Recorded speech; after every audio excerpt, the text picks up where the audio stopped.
Next up on Extra Time After Hours, just like the old days, a conference final at RFK Stadium. But could DC United come back against Houston Dynamo and give their fans what they want, a trip back to MLS Cup? All the highlights and the feedback coming up next on MLSsoccer.com.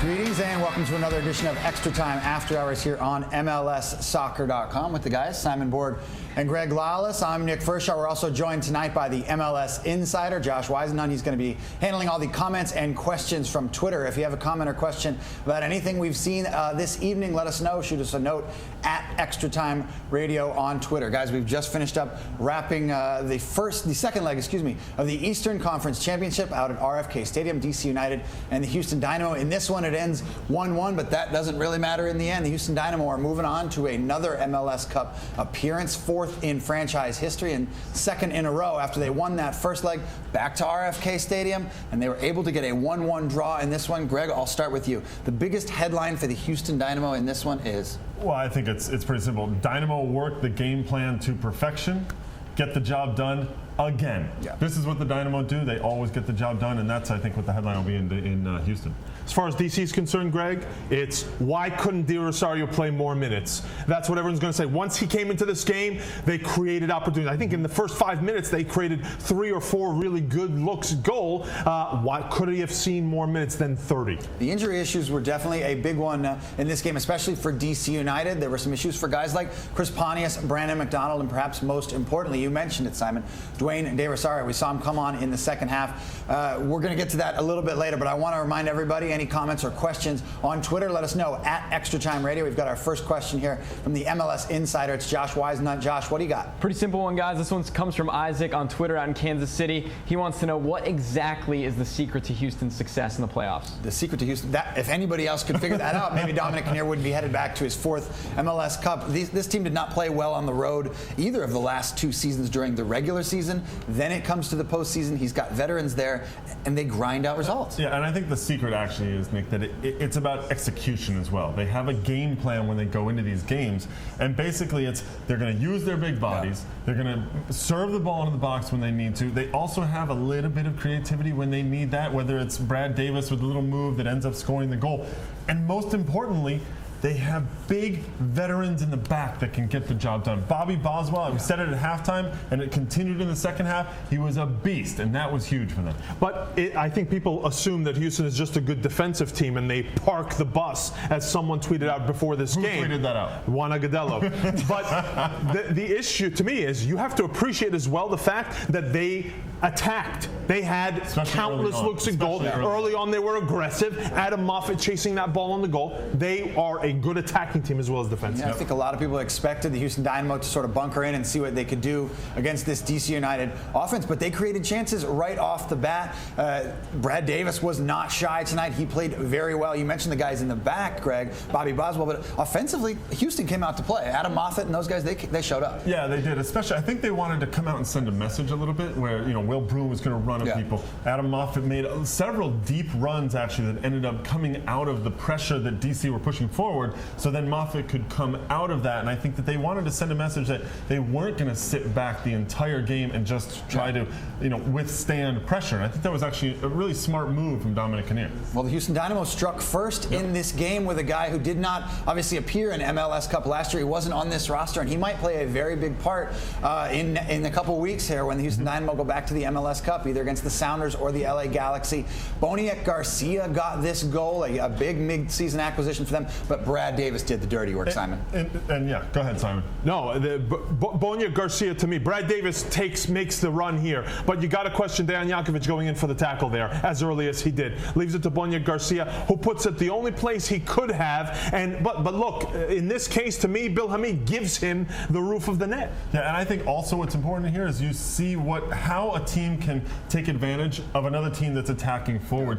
There's an exposure that happens. Adam Moffat is the guy who actually makes the run run into the space, into the defense, and they're basically one-on-one back there for the DC United defense in that initial ball. You see the long ball out of Boswell that goes into Moffat. It's one-on-one there, so that eventually that's how the breakdown happens. Just getting the ball from the defense to the attack for Houston was so easy to play it into that space. And then it's the individual creativity and the brilliance, really, of Brad Davis. By the way, no need for the right foot, right? It just goes in with the left foot the whole time. It's like Diego Maradona stuff right there. But you got to question Djokovic on that play. Yes. Marcelo Zaragoza, I think, could have done better. And then initially, if there was Brandon McDonald there, I'm not sure Will Bruin comes away with that deflection top of the box. United's defense faltered a little bit here when it counted. One more question here from the MLS Insider on Twitter. Again, questions can be sent to @ExtraTime Radio. Josh, what do you got? Yeah, well, of course, Houston got the goal just before half, and a lot of people were wondering with Dayro not starting the second half. Eduardo on Twitter says, does DCU know, this one came in the second half, does DCU know that it needs 3 goals? It seemed like they weren't really playing with that sense of urgency throughout much of the match until the very end. Dero, the subject a lot on Twitter. When was Ben Olsen going to put him in?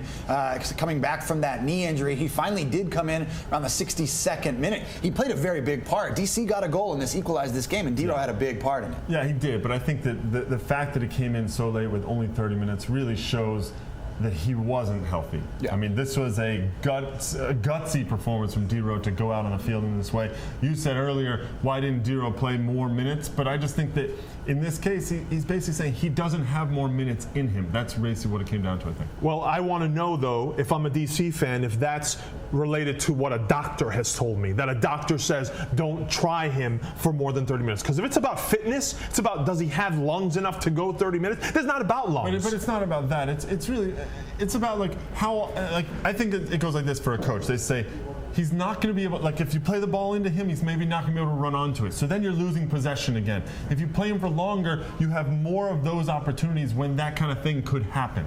So you're trying to limit the amount of time that Di Rosario, when he's not at his best, might actually hurt the team. Not at his best, Dero still helps the team. I mean, you have a hard time convincing me of that. Okay. Well, one of the biggest storylines of this game was DC United's struggles really to score. Even before Dero came into this game, Leonard Pajoy and Maicon Santos struggled mightily to get that final touch. It ended up being Branko Boskovic who got the equalizer for DC United.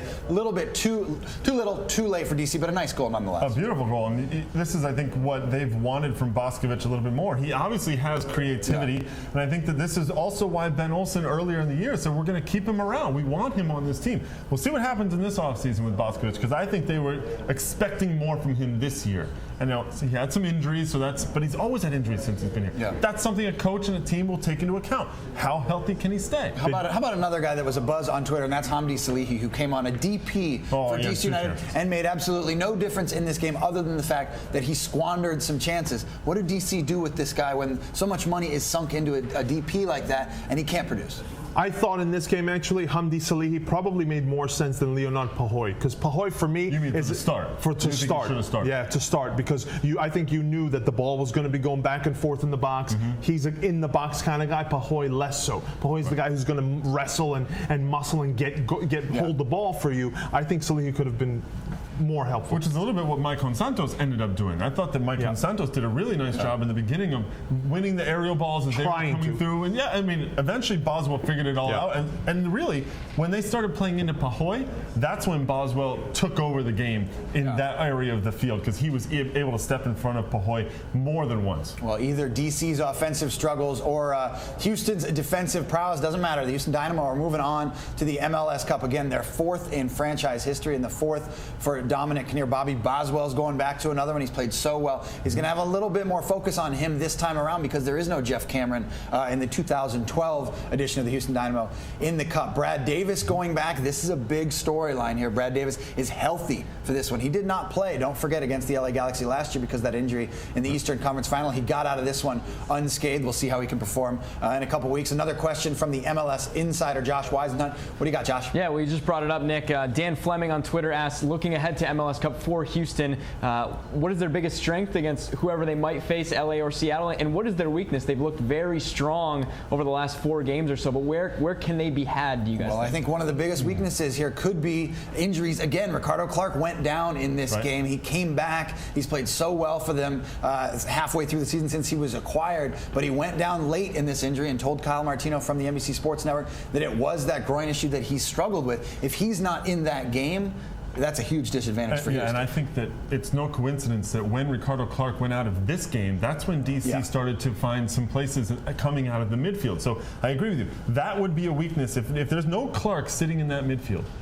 That's the kind of thing that this LA Galaxy team, if it's them, or the Seattle Sounders team, can actually expose, because it's the midfield where they're so strong, which allows their forwards to have the success, both in LA and for Seattle. But if Ricardo Clark played on short rest in this game, you give him 2 weeks, he's playing in that game. And I think it also helps that Kalen Carr, held out of this one, can also be back for that final. You got to believe. Yeah, the MLS Cup not till December 1st. The Houston Dynamo still awaiting who they're going to play. Could it be the LA Galaxy for the 2nd consecutive year? That means it's out at the Home Depot Center. If the Seattle Sounders win later this evening, it's going to be out at CenturyLink. The Houston Dynamo rolling through the postseason again, this time as the 5 seed. Doesn't matter.